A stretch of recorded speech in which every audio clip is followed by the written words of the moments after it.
أجل دجاجات وهن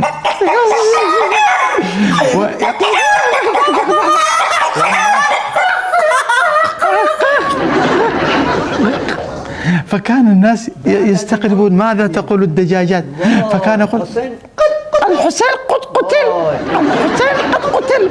الدجاجة بتقول لك ايه؟ بتقول لك الحسين قد قتل، الحسين قد قتل. بعد دينار من رمضان، والحسين قد قتل، والحسين قد قتل. دولتنا نور السيد واحمد الربيع صار بي بوشة وعلوية بالضيم بالضبط يعني يا ابو علي ولا وشهم في باص يا ابو الردم حقي يسرون من البلد.